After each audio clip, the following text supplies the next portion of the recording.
Thank you so much, Becky, for inviting me. It's so good to be back. I love teaching this class. Marketing to the government is my very favorite thing to discuss and help people with, because it's different. Marketing to the government is just a different animal. It's not like marketing to commercial world. So a lot of the mistakes people make is they still try to use the same methods of marketing that they did with commercial world, and it just doesn't, I'm getting an echo. Is that Linda, can you mute everyone so we're not getting that feedback? Other than Lisa, of course. Go ahead, Lisa. I think everybody's muted. All right. Yeah, it sounds better. Yeah. So we're going to go through this presentation, and please type in your questions as I'm going along, and we will field them at the end. So I want to make sure that I have the time to answer everyone's questions. So what we're going to go over today, here's our outline. We're going to go over some government goals, the basics of marketing to the government, some pre-marketing tips and strategies, and then the marketing itself. So who is the government customer? A lot of people mistakenly believe that the government customer is just the federal government, and that is not true. The government customer is not only federal agencies, but Department of Defense with all the military, prime contractors that deal directly with the federal agencies, state government, and local government. I just had a client win an $85,000 contract with Prince William County. And I was so happy for her because she just didn't quite have the past performance to do federal work directly, but she went to her municipality and won this contract. So $85,000, that's a nice piece of change. So the government language, you really need to understand the government language because it is like learning a foreign language. You have to know what the acronyms mean. And I know that I have given Becky and Linda a list of acronyms. So if you ever want to see the list of acronyms and what they mean, please reach out to them or to me and we'll be happy to get them to you.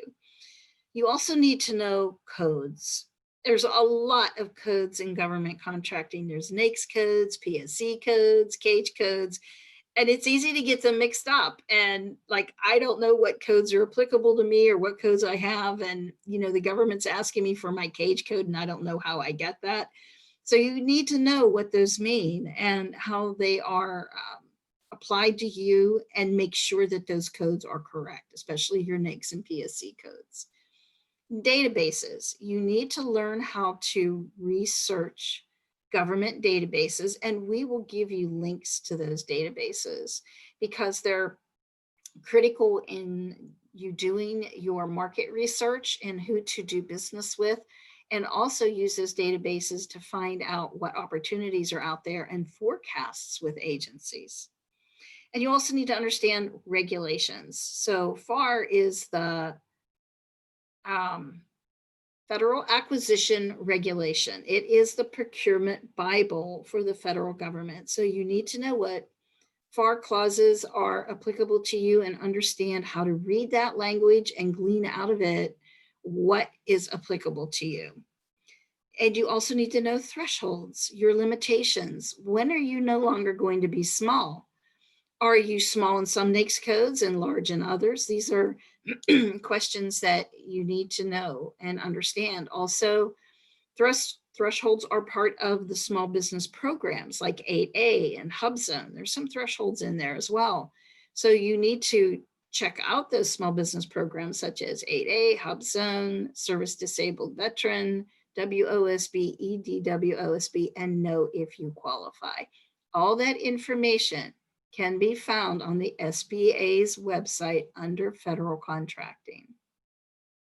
You also need to understand what a procurement instrument is or procurement vehicle. I did have a client once tell me, well, I put my procurement vehicle down and it was a pickup truck and a dump truck. And I said, no, that's not the type of vehicle that they're looking for. So things such as GSA schedules and blanket purchase orders are types of instruments that the government uses to buy. And it's not just GSA that has schedules. There are a lot of other schedules that you can take advantage of depending on the products and services that you offer. So some strategies to come up with for marketing to the government. Make sure you are up to the task. Make sure you are ready to do government contracting. If you don't think you're ready yet, go back and take my Government 101. So hopefully you guys were on there and now you're ready to take that next step. So being up to the task means you've been in business a little while and you already have clients and customers. You understand business processes. You're successful. You are ready to take that next step into government contracting. So just make sure that you are ready for that, because there's a lot more involved with government contracting than commercial world contracting. You need to get certified if that is applicable to you.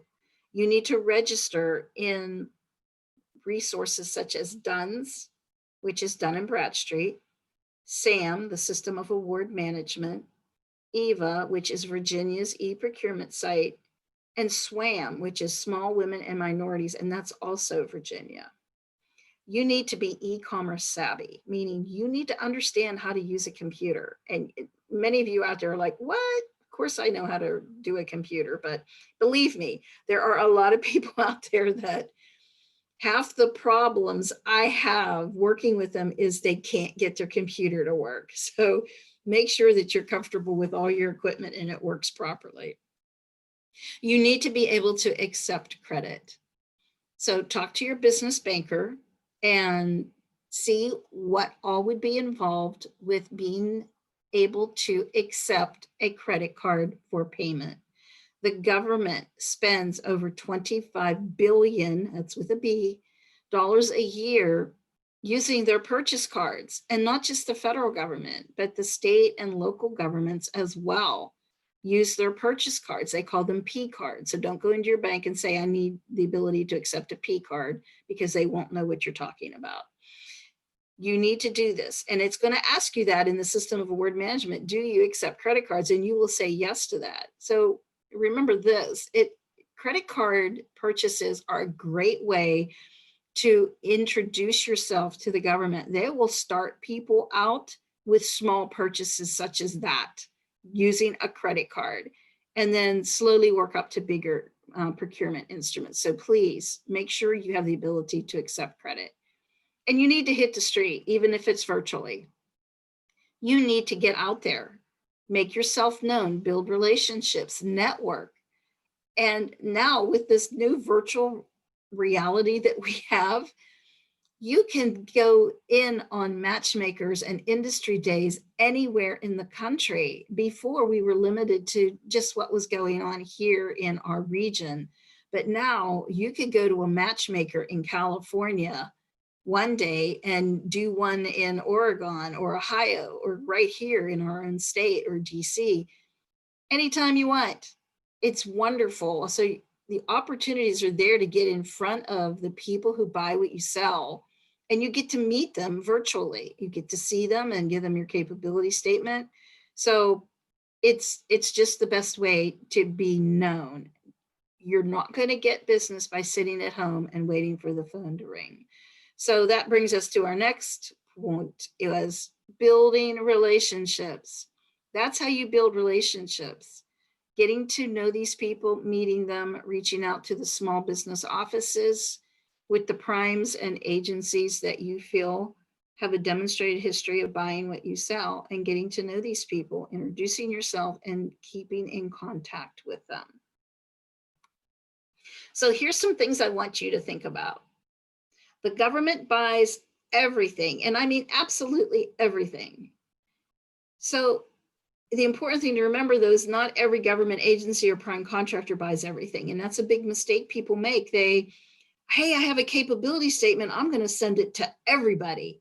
So they go down the list and they send their capability statement to every federal agency and prime contractor that they can get the contact information for. And it doesn't work that way. That the law of large numbers doesn't work in this instance. Throw it against the wall to see if it sticks also does not work. You need to know who buys what you sell. I don't want you wasting your time. I want you utilizing the precious time that you have, because you're a business owner and you do everything, taking that time and making sure you know definitively who to send your information to make sure it gets read, it gets noticed, and a contact is made. Well, market intelligence, you really need to know who your competitors are. And I know you all do. You know who's out there selling what you sell, what they're selling it for, and who they are selling it to. So that's the next point. Who's buying from them? Is it a federal agency? Is it the military? Is it the state? And it's easy to find that information. You have to find out your competitors' strengths and their weaknesses. And any good business person knows that. You know how to compete against your competitor. You know how you're different, better, faster, and stronger. Review their brochures, their websites, their dynamic small business search profile. Just snoop. It's all information that is available to you. So you do like a stealth mission and reconnaissance.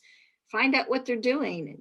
You could even find a potential teaming partner or a subcontracting capability partner if you do your research properly.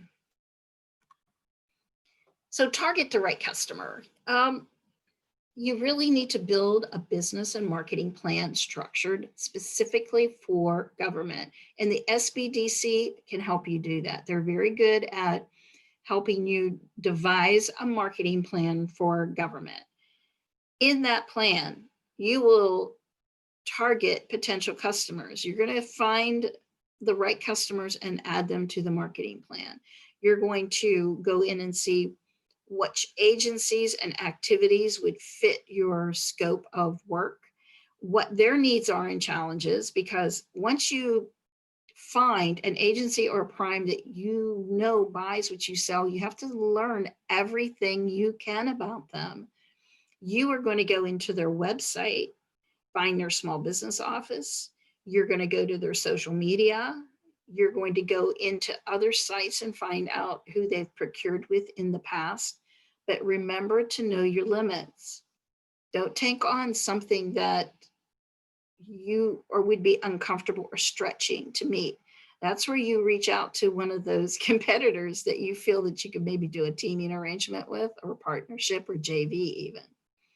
You also need to know those customers' regulations and procedures. They all have their own way in which they procure. Of course, they follow the FAR, but they also have an in-house way they like to do business, how they do their market research, how they find suppliers. Are they going out with a sources sought on FedBizOps? Are they having industry days? So there are always panel discussions, and I just sat in on one last week. I was on a panel with the Army, the Air Force, Defense Threat Reduction, and DLA. All four of them, their small business office. They were on that panel talking about how to do business with them. It's like the keys to the kingdom. So if you pay attention and you get in on these industry days, then they're having them all the time. You get to know how to do business with these people. They're giving you tips and tricks on what they like to hear and see and where they look to find small businesses. You need to ask yourself if you qualify. This is very important. I get a lot of businesses coming in asking for assistance. They started their business yesterday. It doesn't work that way. You really need to have a commercial client track record. The government needs to know you can successfully manage a business before they award a contract to you. You need to have a great reputation, the proper financing and access to capital, and SBDC is great at helping you with that as well. You need to have the logistics in place. If you're a trucking company, but you're leasing your equipment, you might be limited in some government contracts. it might be best to have your own equipment, but you need to understand logistics. And that also includes packaging, delivery, mil specs, all these things that are involved in government, like Defense Logistics Agency, they might want you to individually wrap every single screw, like 1 of 1,000, and label it. You need to know that. How can you pull that off? And you have to put it in your pricing on how you can pull that off. So project management, you have to have somebody in place in charge of your government contracting. It's hard for an owner to do that on their own. You're busy running your business. You're finding opportunities, you're managing staff, you're managing quality control, quality assurance, disaster recovery, making sure you have a disaster plan. Now we have cybersecurity. So my more successful firms have somebody in charge of just business development, whether it's commercial and governmental, but that is their only scope, is to do the project management and business development. So think about that. Once you really start getting involved and serious about government contracting, who is going to actually be doing this work for you? So you need to start developing agency contacts. So where do you find that? Where's the small business office? What's their number? Who is their, I'm going to throw an acronym at you, SBLO, and that means Small Business Liaison Officer. Every firm has one. Every agency and every prime has a small business liaison officer. Their sole mission is to find businesses to contract with. So they're always out doing market research. They're the ones coming to the panel discussions, the outreach events, the matchmakers. They're the ones you want to get in front of. Once you get in front of them, then you can introduce yourself and find out what the next approach would be. Where do you go next? So that's something we'll cover later on. Also, teaming.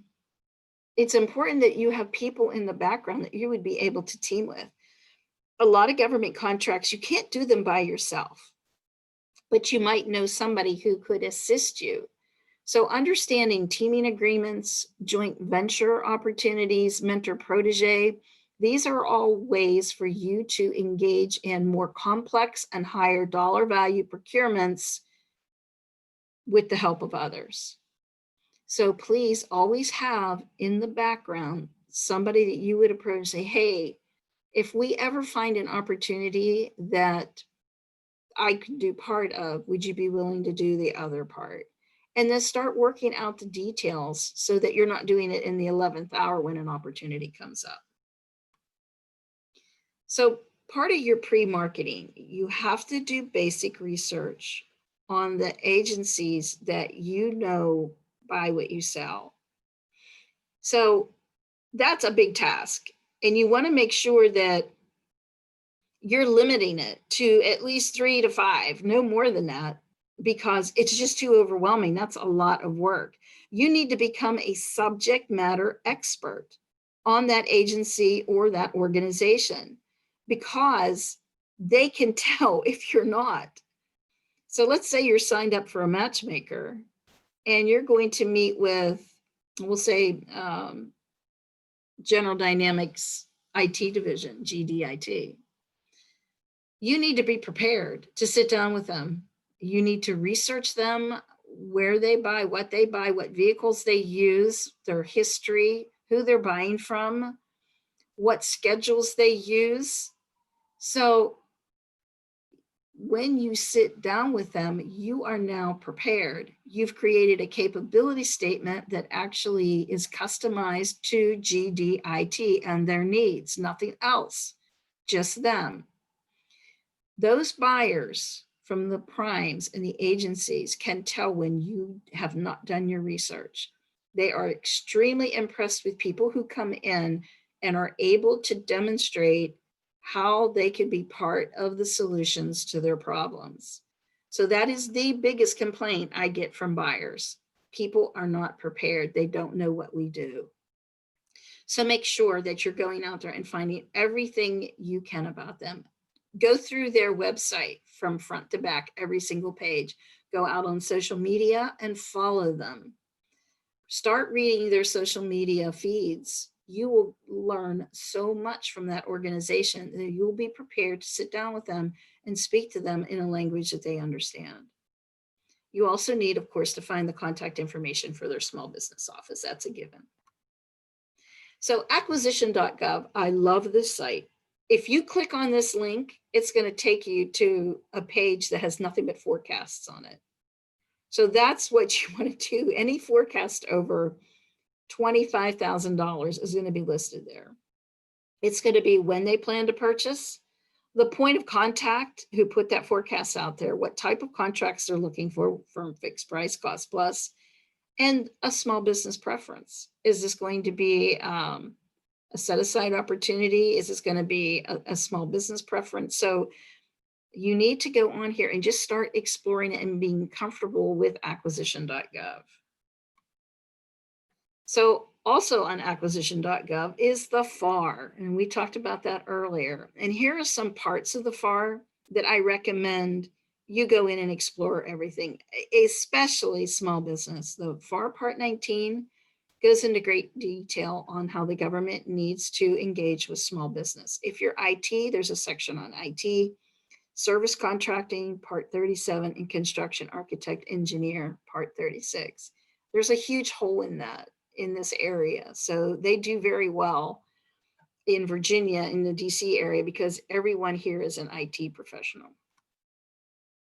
So the dynamic small business search, that is your free advertising to the government.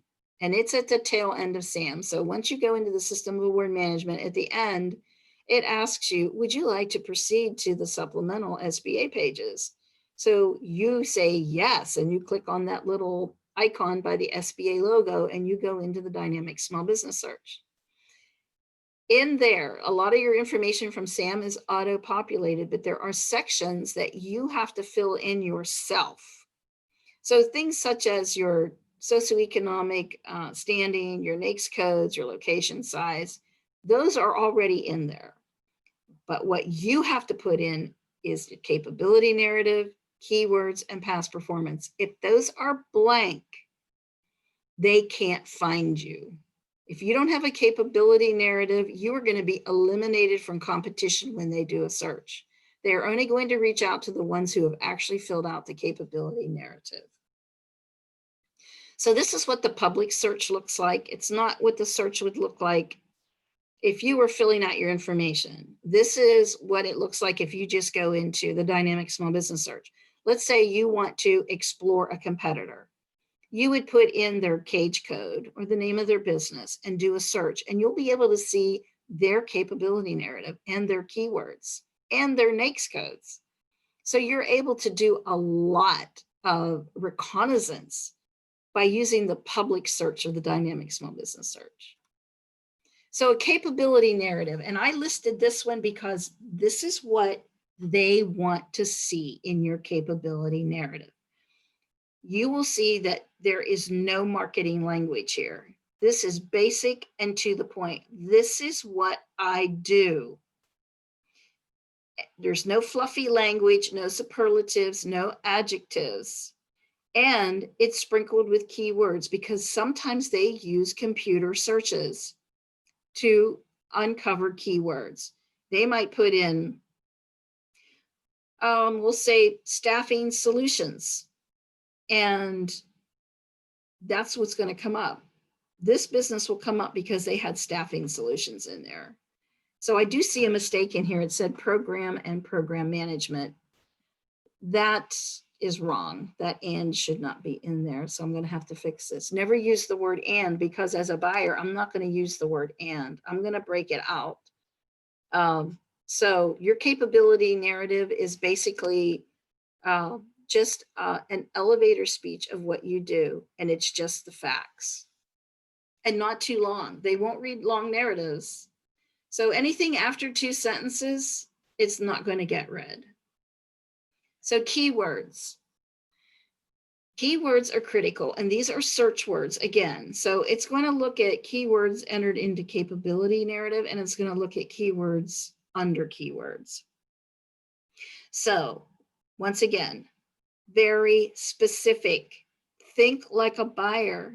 If you're doing research and you are looking for you, what would you put in as a keyword in the dynamic small business search to do the search? Would you put in, like, this is a staffing firm, staff recruiting? Okay, that's a good keyword. But if you would just put recruiting in there, that is not a good keyword. So if you would put in consulting, that is bad. There's a lot of different kinds of consulting. You want to put in management consulting.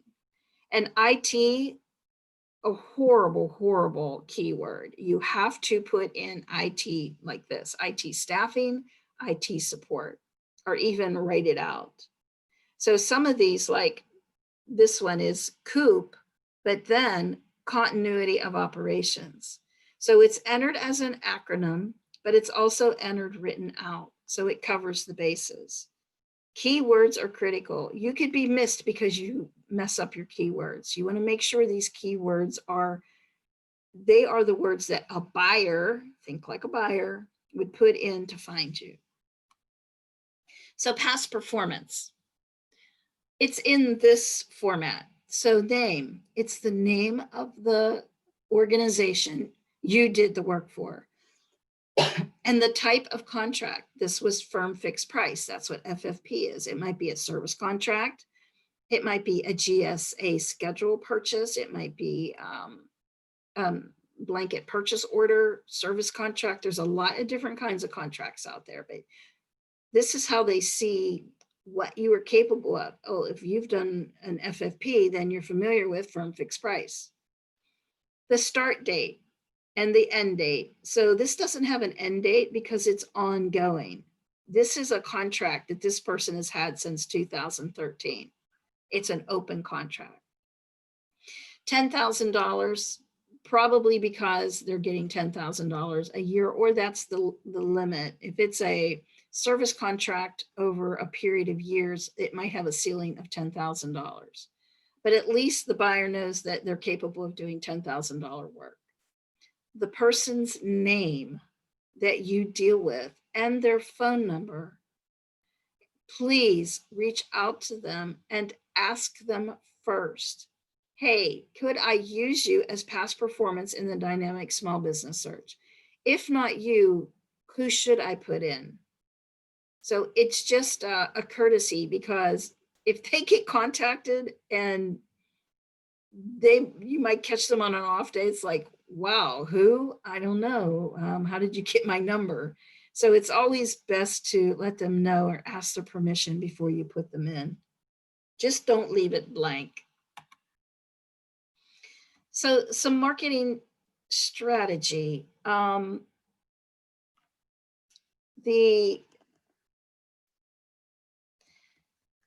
Use your PTAC to identify small business specialists and SBLs. We can help you get to those people and show you how to find them in their websites or lists out there. The SBA is really great. They have a list of every prime contractor who has a subcontracting plan, because they monitor those and police them. So that's a great list to have, and just shows you every prime out there that has a subcontracting plan.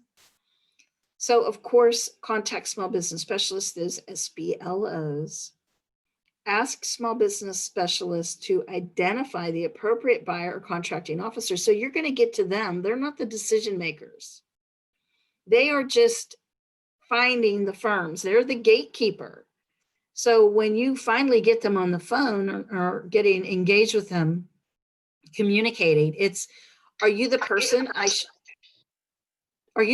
should be proceeding with, or could you send me to a person who would be able to help me bring the information that I have for your particular department? So it's okay to ask. They might say, no, you're going to stay with me, or I'm going to forward you to somebody else. So you definitely want to contact buyers and contracting officers and start to develop relationships. And how do you do that? Is attend outreach events. Those include face-to-face contacts, even the virtual ones. So it's like you're having a WebEx meeting with a buyer, and it's great. You can get to meet them, introduce yourself, and talk about your business and how you can be part of the solution to their problems. So marketing to whom? This is a nice little chart I included for your reference when you get these slides. Just who, the why, and where to find them. It's just, it's a cheat sheet to let you know they're the people out there that you really want to start to get to know. So I've included a 5-step marketing process. It's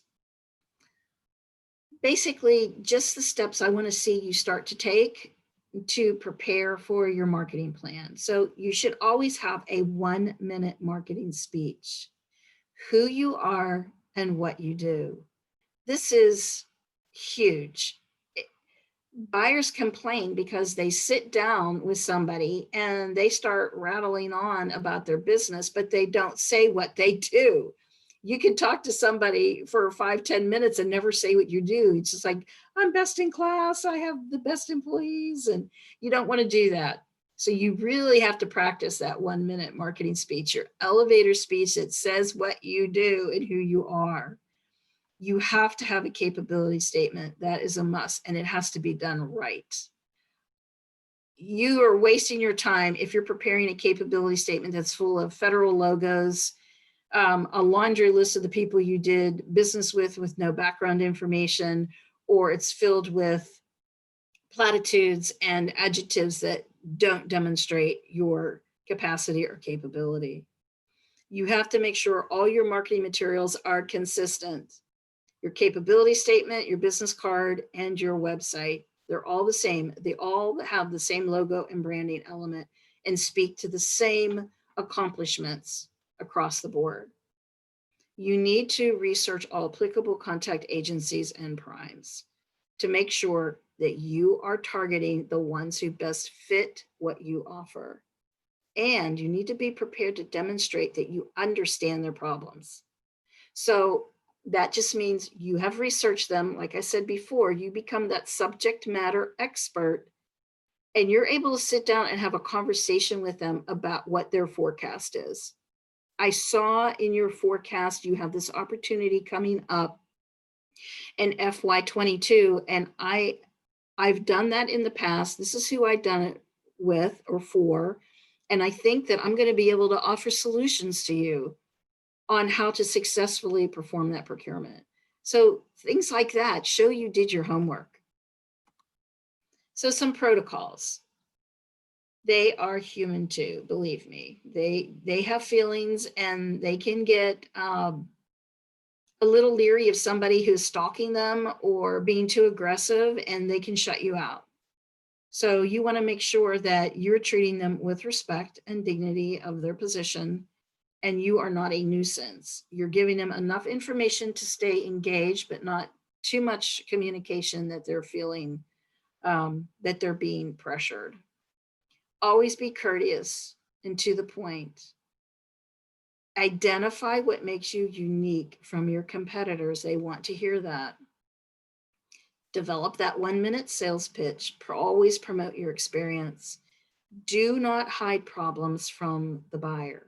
If you had a problem on an effort, they need to know you had a problem and how you resolved it. Because if you have a problem on their effort, they need to know that you're hands-on and you're going to be able to come in and take charge and take care of the situation. And please don't ever be mad at the government. Even if you are, don't complain about not getting business or how hard it is or a bad experience you had with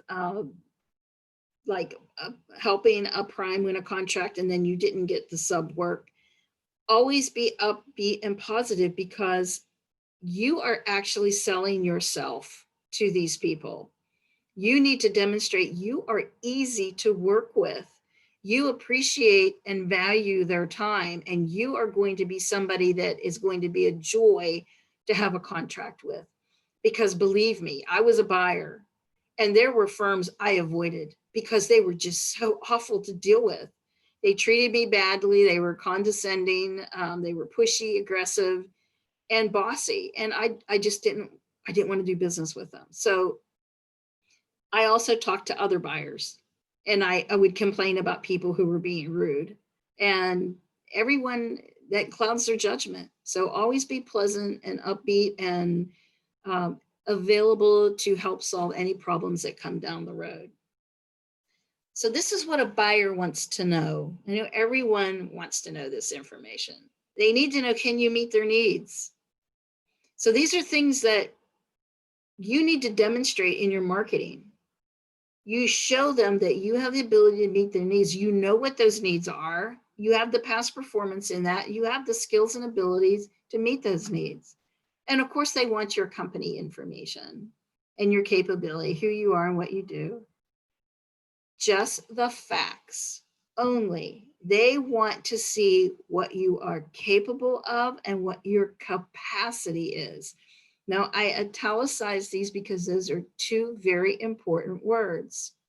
So if you have a machine shop and you're only running one shift and you're going out and bidding on an opportunity that is thousands upon thousands of components, you need to show that you have the capacity to produce those in the time that's needed for delivery. So that's where capacity comes in. And capability, of course, is can you do the work? Also, two other very important words, responsible and responsive. That's how they make a decision to move forward with meeting you. You have proven that you are responsible. You've proven that you are responsive.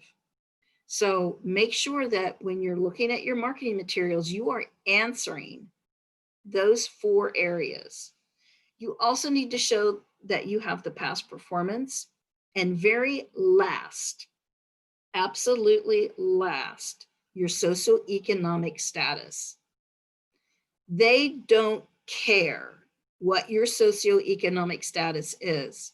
I know that's a huge misconception with small businesses. They think I'm an 8A. The phone is going to ring off the wall and I'm just going to have people throwing contracts at me. They don't do it that way. It does not work that way. You need to sell yourself first. Always lead with your value. And then once you get them interested and they're like, yeah, I want to know more. Then you say, oh, and by the way, I'm an 8A, I'm an EDWOSB. But that's the icing on the cake. They still need to know, can you do the job? That is the biggest thing that's on their mind because they're the ones who get burned if they award to you and you don't perform.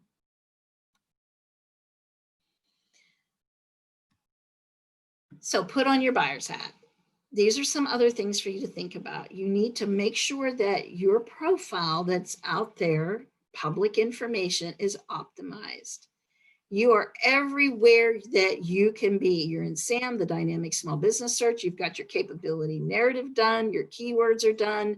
Your certs are complete. Your NAICS, your PSC codes are definitely codes that fit what you do, not what you might do if you team with somebody, but what you do, your core competencies. And don't forget those PSC codes, many people do. So you want to make sure that your website is government friendly, and we'll get to that.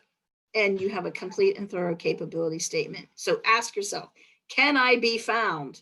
And what does my information look like? So just even if you find a third-party person, like your mom or your dad, and say, hey, could you look at my stuff and see what you think? Give me like your total honest criticism about how I appear where the government can find me.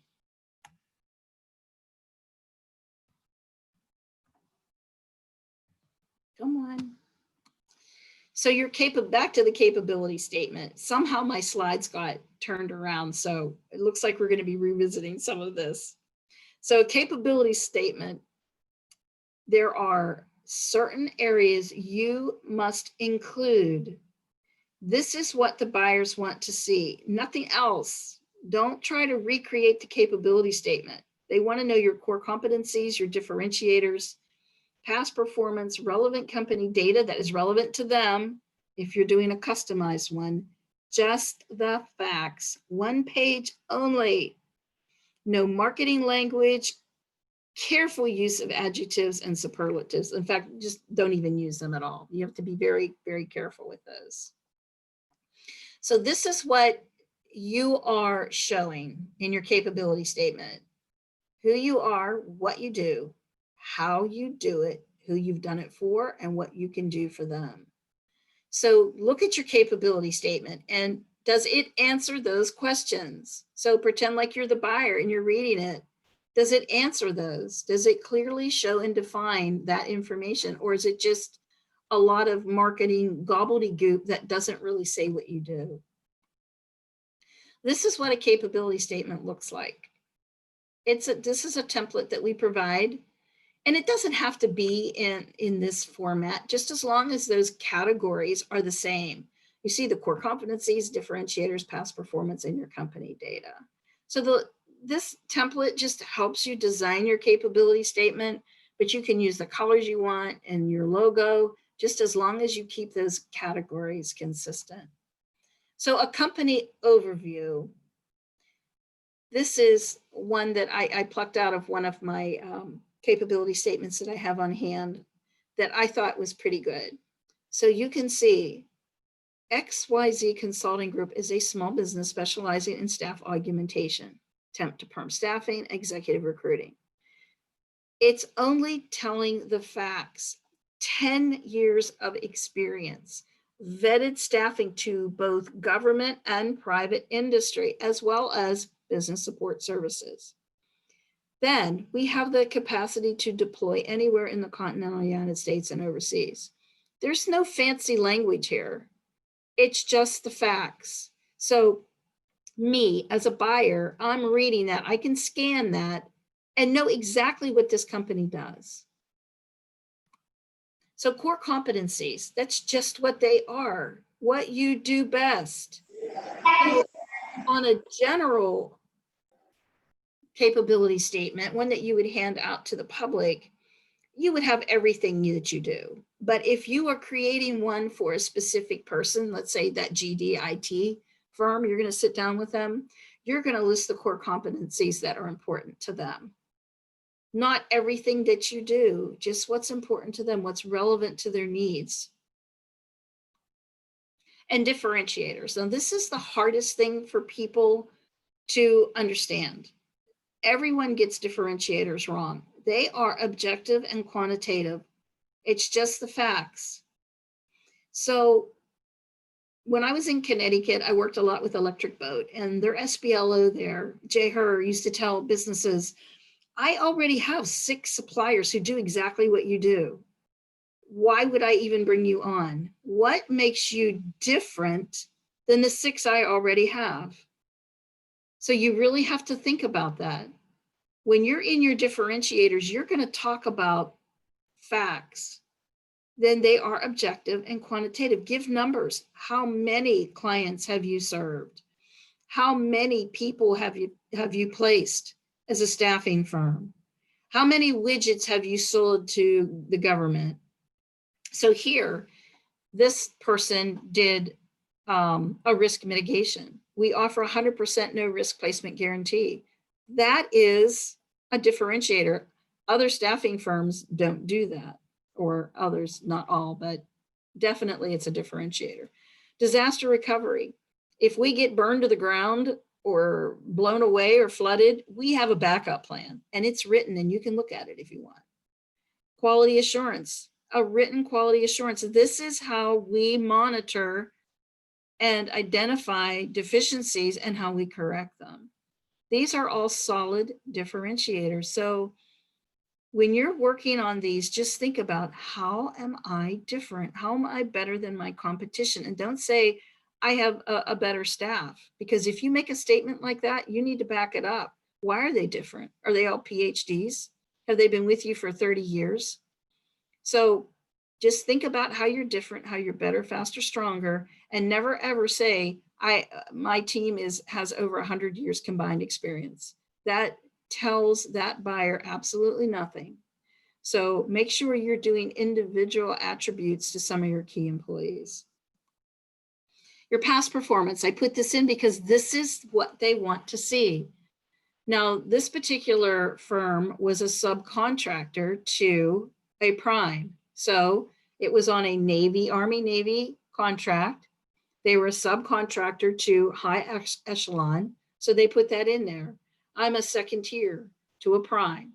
This was the date of the effort, the dollar value, a brief scope of work, and contact information for the person they dealt with. It's very simple. This is not a laundry list of the people you did business with because that doesn't tell me anything. Think about the resume reference that you have. You would never, ever just list a person's name or a business name. You put the contact information. You need to actually clarify who this person is, what I did for them, when, and for how much. Company data, very, very specific. Your DUNS, CAGE, EIN, your NAICS code. You don't have to go into an explanation of what every single NAICS code means, what the definition is. They already know what those NAICS codes mean. Don't forget your PSC codes. Those are the codes for what the government buys. So NAICS codes are just industry. PSC codes are the buy codes. They identify what the government buys. So make sure you're not leaving those out, especially in SAM. Your company information, you want to say that you're active in SAM.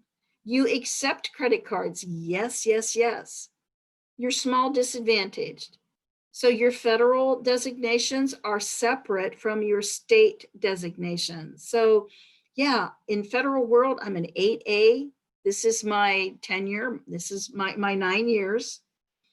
I am certified as an EDWOSB until 8/15/2025.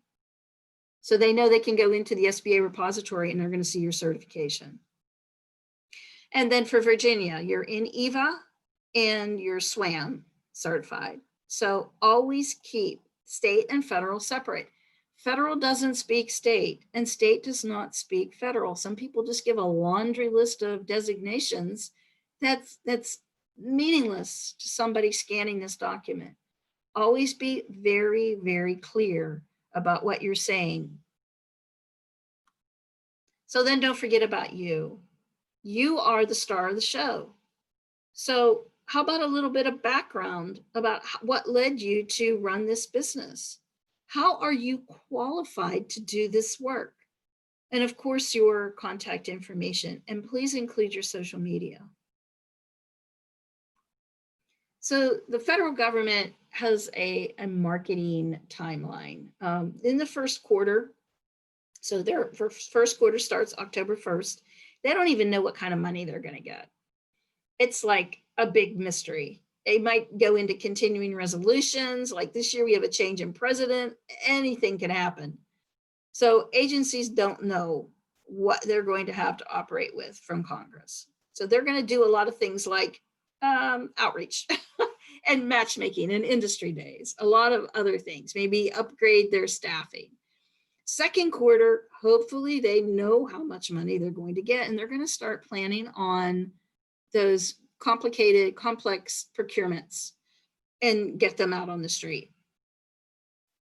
The third quarter, okay, things are starting to move quickly because now they're running out of time. And fourth quarter, now they know how much money they have left over that they have to spend and what they're missing out on their socioeconomic goals. Now socioeconomic goals become a little bit more important and they're going to look for simplified acquisitions below $250,000 and credit card purchases to start getting those percentage numbers up. So remember, 23% of all spend for the federal government must be to small business. Of that 23%, 5% has to go to women.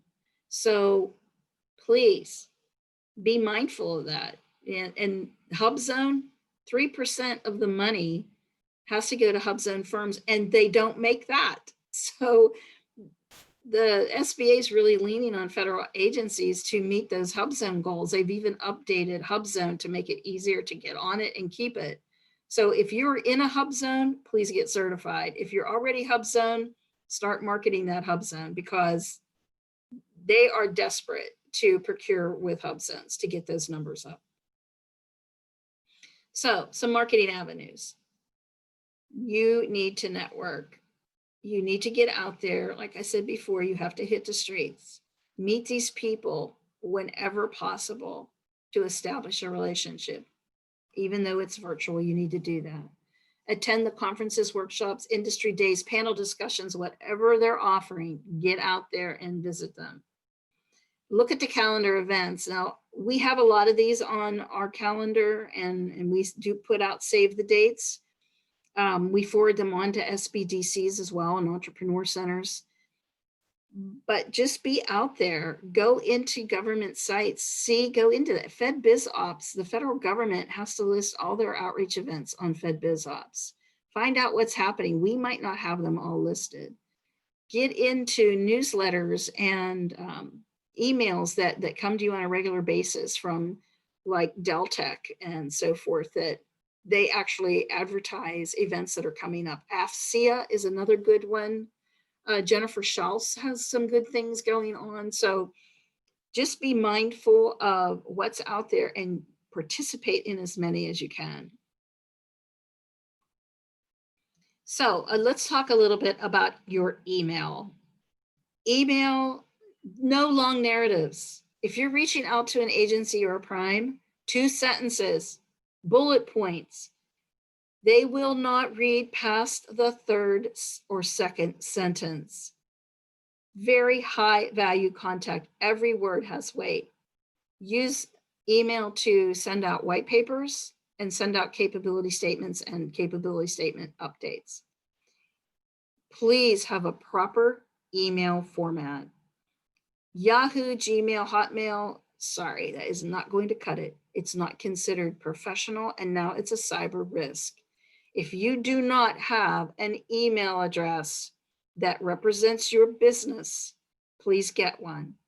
There will come a time in the near future, personal email addresses will not even be accepted by government or primes. They're just going to bounce them.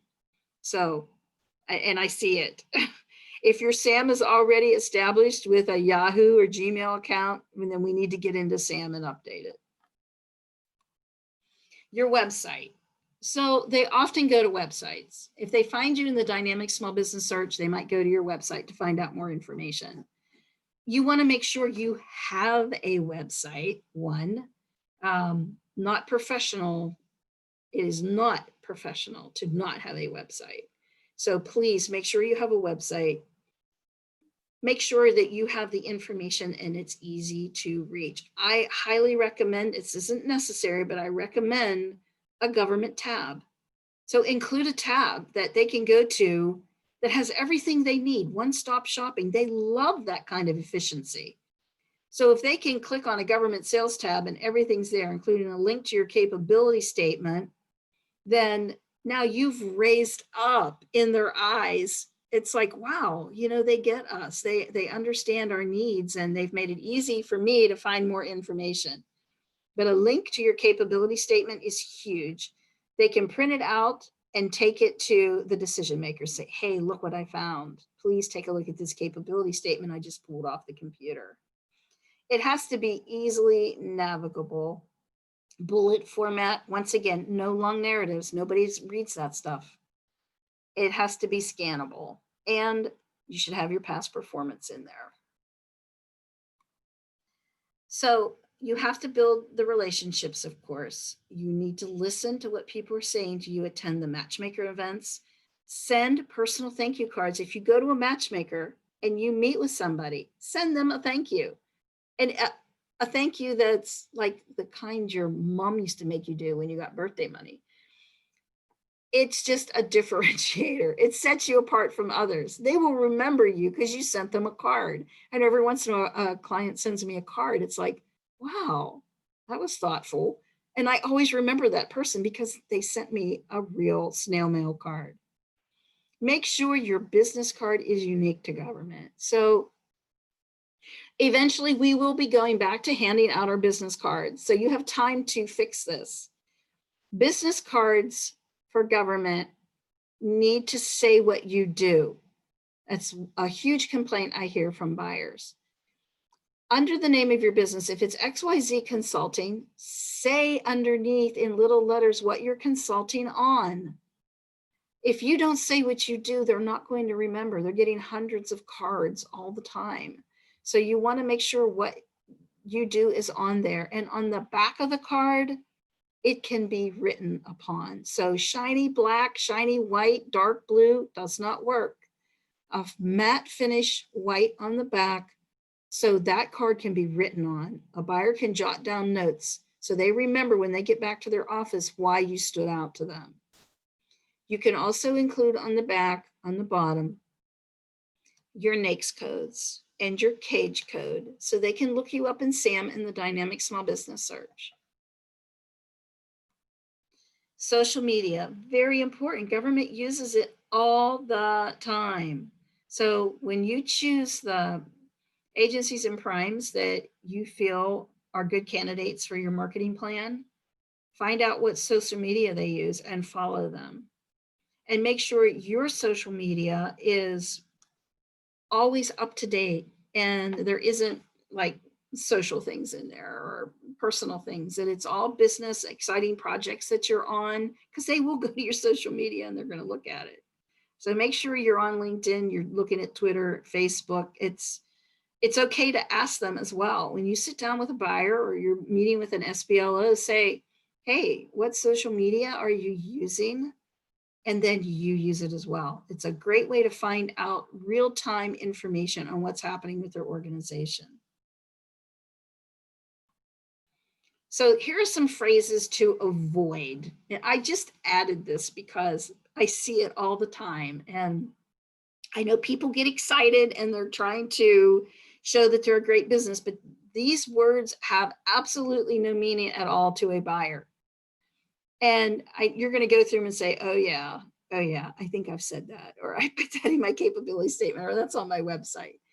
Please don't use these words. They have absolutely no meaning. Everybody uses them. They're overdone, and they don't say what you do, how you do it, who you've done it for, and what you can do for that organization. So in summary, you must have a plan. You have to have a strategy to move forward. Make sure you are where they can find you.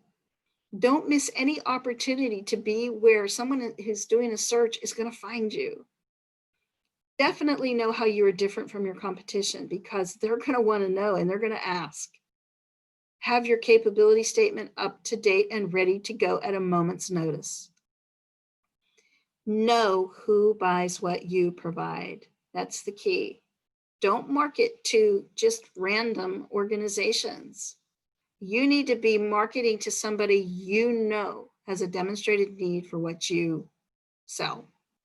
Stay on top of all market forecasts, because they all have forecasts. And stay focused.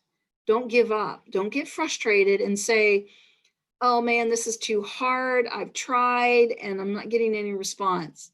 The rule of thumb is it takes 18 to 24 months before you get a sale with the government.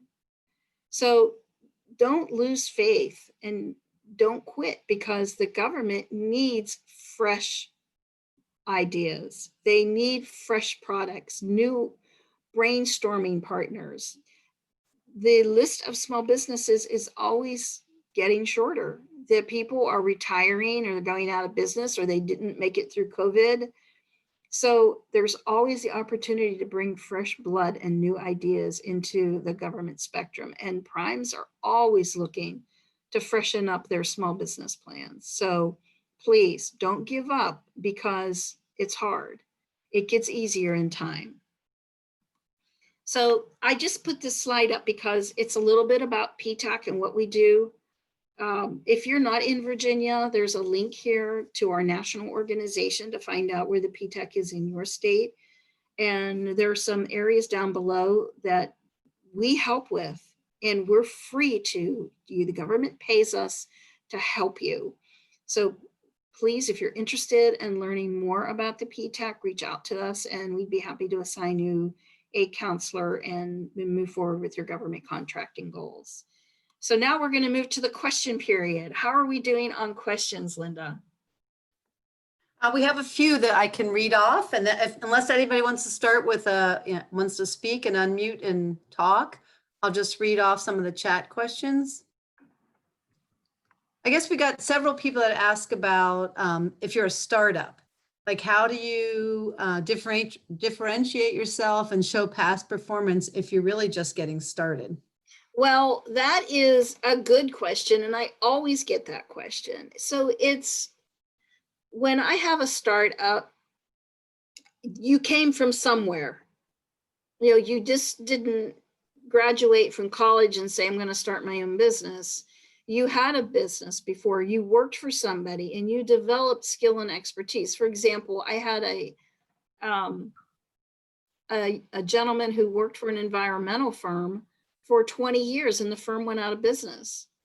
So he started his own environmental firm. He had no past experience managing a business, but he was a subject matter expert in doing waste management or waste mitigation, water pollution. He knew how to do all that.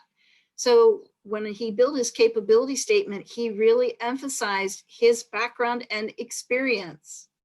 So you need to think about, what do I know? How can I sell myself? And how can I start out small? Like I said earlier, the young lady who won the $85,000 contract with Prince William County, she had no past performance. She had worked for a long time for a federal agency in her area of expertise, but she started small. She went to the municipal.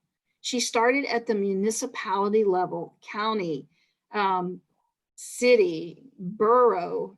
So those are easier to get. Credit card purchases, they'll start with buying from you with a credit card purchase because that's easy. There's no risk there.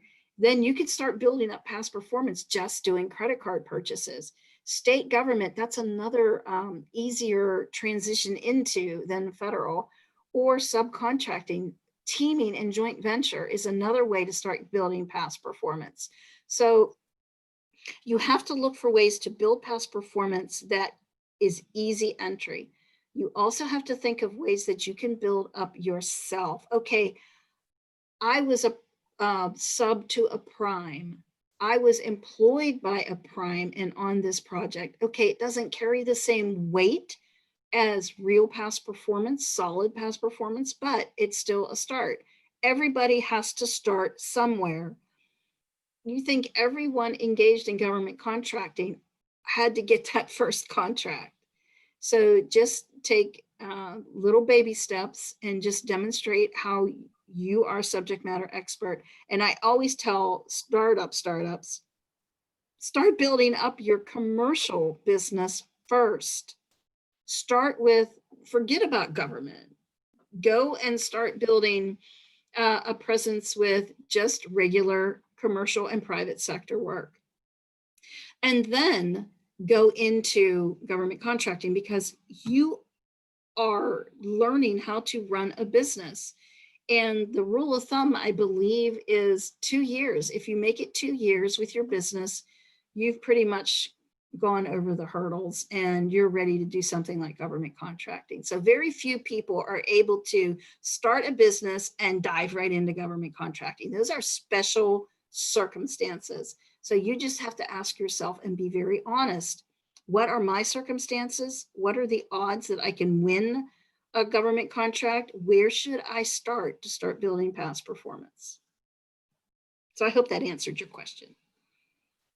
That sounds great. So why does it take, you had mentioned, and someone also asked a question, 18 to 24 months to get a contract? That's just a rule of thumb. It doesn't mean that that's a hard and fast rule, but it takes people getting the experience with responding to sources sought, putting out RFPs, learning government contracting before they win their first award. So it's a learning curve.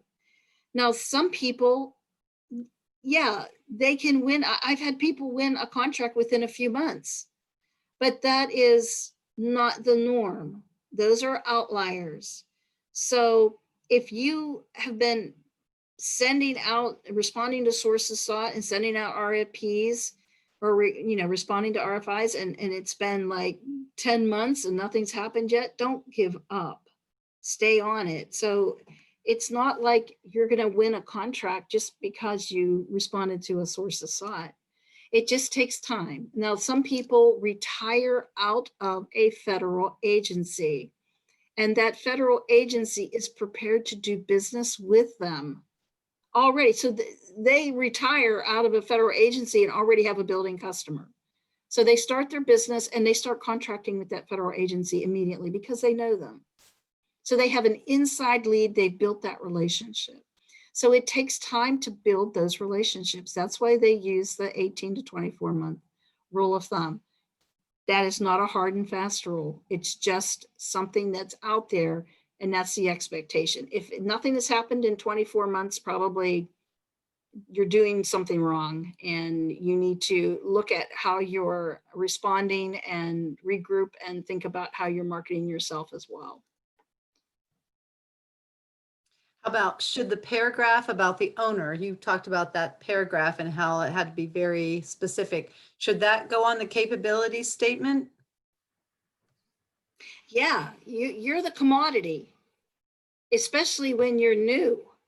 If you're just starting out, government doesn't know you yet, you're the commodity, you're selling yourself. So if you are a subject matter expert in environmental remediation, but you've never owned a business, you're going to talk about that in the little blurb about you. Or if you're a PhD, or you have an MBA, or you're an engineer, you need to show something about you. You need to build that comfort level, because with any buyer, they are all risk motivated. They do not want to have risk. So they need to manage the risk and mitigate the risk. And you need to have them feel warm and fuzzy about you. Like they're saying, wow, they have a PhD in quantum mathematics. So, you need to build that credibility so that they start to feel good about you and that you're qualified. So I had a young lady, she retired as a pharmaceutical sales rep, and then she became a distributor for 84 Lumber. So I'm sorry that those two are not the same. She was a pharmaceutical sales rep that has nothing to do with being a third-party distributor for lumber and drywall. So it's just, you have to think about what your business is and how you're going to market yourself, and you are part of the product. You are the one managing the business. They need to be able to trust you to get them the product, and the product they want, and on time and within budget. So you're it. You really want to build up who you are and what you're about and what your background is. Okay. What are the BizOp website? FedBizOps is in Beta SAM. So Beta SAM is the new SAM. They're running parallel. SAM and Beta SAM are running together, but FedBizOps used to be Federal Business Opportunities. The federal government is required to post any opportunity over $25,000 into FedBizOps. So this is where it lives now. It lives in Beta SAM. So you go to Beta SAM and you select contract opportunities, and you'll go into FedBizOps, and you can do search filters to find opportunities. And that's also where the federal government posts outreach events, such as panel discussions, industry days, and matchmakers. They put it on the same page as the FedBizOps. So if you have problems finding that, or doing filters or getting that information, we're here to help you with it. Right. How do the matchmaker events work? Do you actually get like an appointment with a specific buyer, or how does that all? Yes, you do. So what happens is, when we do a matchmaker, or anyone does a matchmaker, it's open to the primes and the agencies first. So they sign up saying, yeah, we want to sit down with small businesses. So we get them signed up, and then we open it up to small business, and then they can go down the list of primes and agencies, find the ones they are interested in meeting with and select them. So it will be a schedule, there'll be a time, and it'll be like 15 minutes that you get to sit down with this buyer and talk about yourself. So ideally, the matchmaker will include, the primes will say what NAICS codes they're looking for and which ones they are not looking for. They have the ability to turn down an appointment because they don't have a need for what you offer. So don't get mad or disappointed or hurt because they turn down your meeting request, because it would be a waste of your time. Meet somebody who actually needs what you sell. So yeah, you sit down and you get to meet with these people, and it's virtual. You do a virtual handshake and you're able to tell them about yourself. That's why I emphasize, make sure you have your elevator speech down. Make sure you know exactly what you're going to say, because I see people choke. They get on, all of a sudden you're in front of this buyer and you're saying all the wrong things. And, we have state-of-the-art technology. You have to demonstrate that you did your homework, you have something to offer them, and you can help them solve their problems. So yes, matchmaker events are a great way to network and build relationships. And everyone's doing them now because we're in this virtual environment. Okay, and industry days, that's really more the industry talking about how to do industry days. We just got off of one with Carter Rock, naval surface warfare. It was 1 day a week for 4 weeks, and they had panel speakers speak on how to do business with them and going through all aspects of who they are and what they do, what they're forecasting. It was great. And we had like over 300 people sign up for each session. So you really get a chance to pick these people's brains.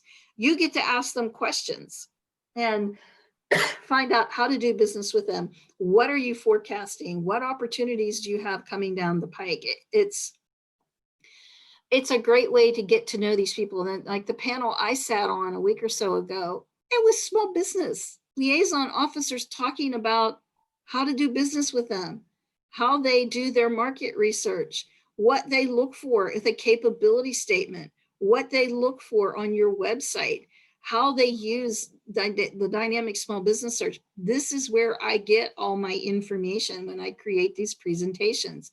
It comes directly from the SBLOs and the buyers. They tell me what they're looking for, and they want me to tell you what they're looking for and how they look for it. So attending industry days just helps you build a strong background on how these people operate. What are they looking for? What problems do they have that they need to solve?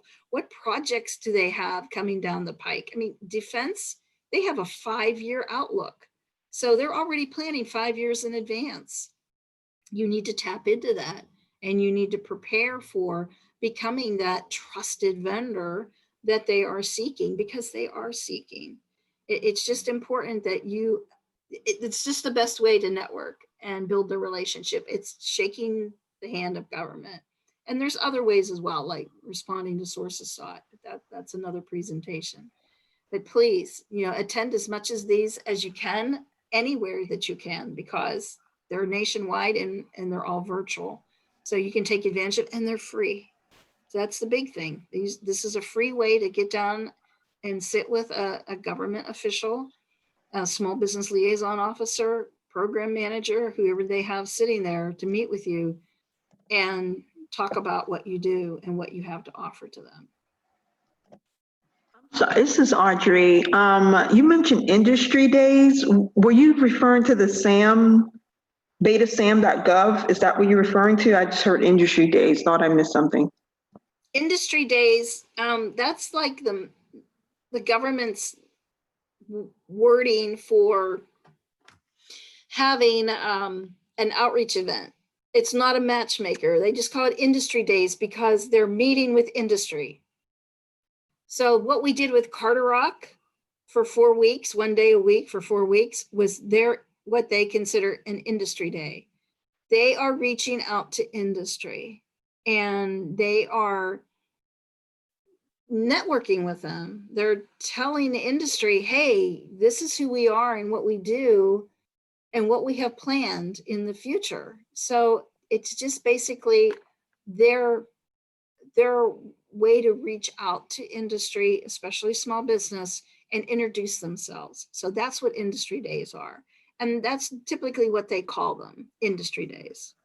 Are they always advertised on Beta Sam, or are there others that are like, should you Google industry days, or should you just go to Beta Sam and look there?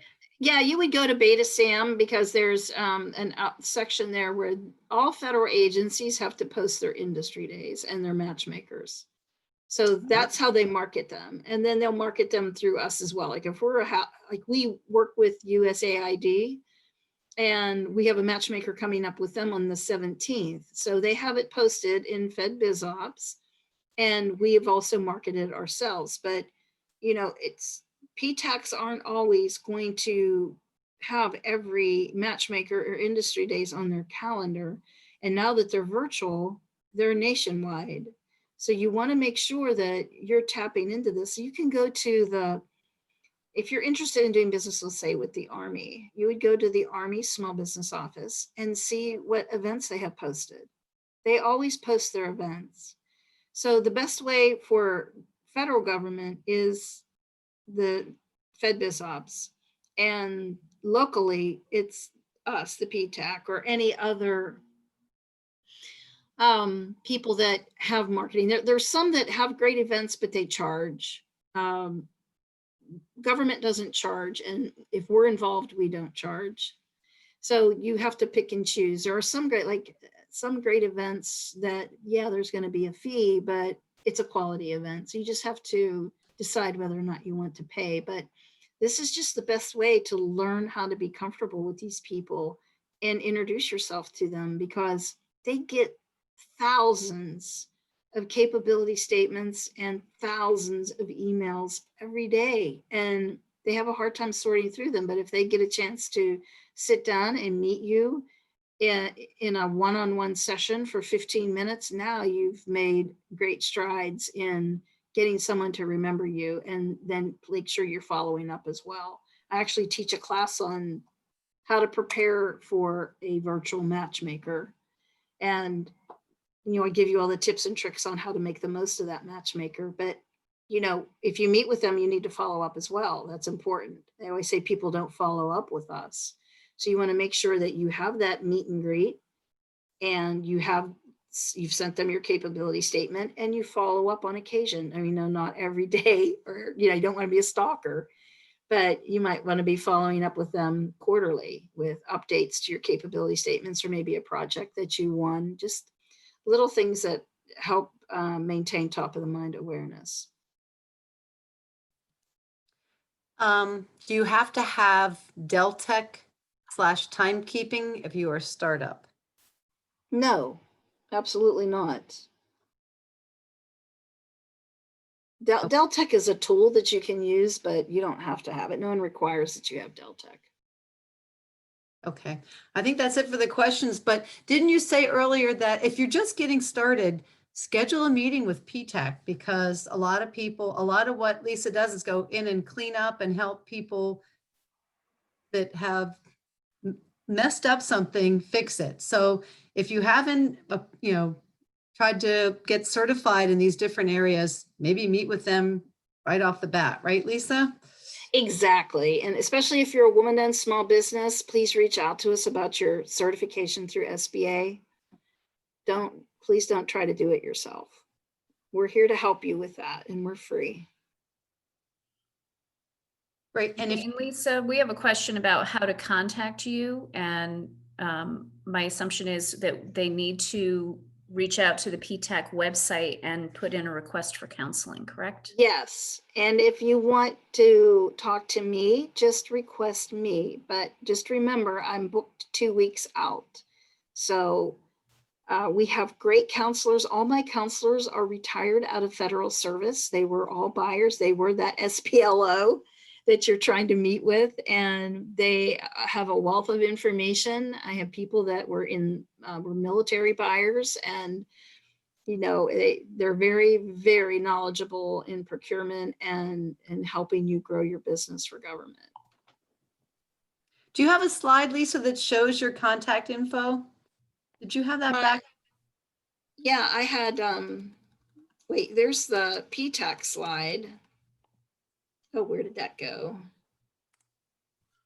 Oh, I just lost that. I'm sorry, I went too Put the link fast. into the- I've just put the link in, and from that link, you can find. Yeah, screen counseling. sharing. Yeah, my screen sharing stopped. That's fine. I can also. Sorry about that. So I will send everybody the